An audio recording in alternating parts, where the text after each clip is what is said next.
Alright, today while we're waiting for my new restaurant to be remodeled, we're going to make some spicy pork lemongrass soup at home. We're going to start by boiling some pork bones and hocks till you get some nasty-ass ponds going like this. Then you put it in a colander and wash it off and put it back in some clean boiling water. You're going to want to spank some lemon ice real quick and add it along with some ginger, garlic, and an onion. Skimming some of the nasty-ass bits off the top so that the broth stays pristine, like your older brother's criminal record.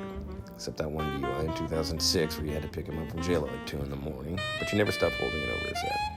Anyway, you throw in some kaffir lime leaf, which is about as expensive as weed right now. Also toss in some Chinese aromatics that looks like tree bark. You're going to want to simmer for a few hours, then strain. And take some of the meat from the hocks and reserve it for later, and then throw all the bones and the rest of the hocks back in and simmer overnight. Strain out the bones and reserve the rest of the meat for later. You're going to add your favorite fish sauce and some sugar. You're going to want to mog to the camera real quick to prove that you're Asian, the good kind too. Asian dad, white mom, so you know my dad had to be good looking to pull that shit off in the 80s. Grab some fresh herbs and peppers from the garden, which I must say is doing great this year. Head back in and start chopping some grunions, some peppers, and 2 different types of meats that we saved earlier, and some Japanese fish cake, which I try to use the pink stuff because my grandma used to put it in our sukiyaki at Christmas Day every year.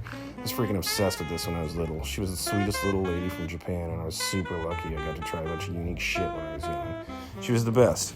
Anyway, I put a little of all this stuff in our mise en place trays here. Then we're going to boil some noodles for about 3 minutes and put it in our bowl and start assembling our soup. I like to add a little green onion kimchi, a little bit of each meat, some cilantro and some bean sprouts, some fish cake, some mint, jalapeno, basil from the garden, and then put some of the hot broth over the top of it. I'm also going to add some of my chili oil, which I promise is the easiest, tastiest recipe out there.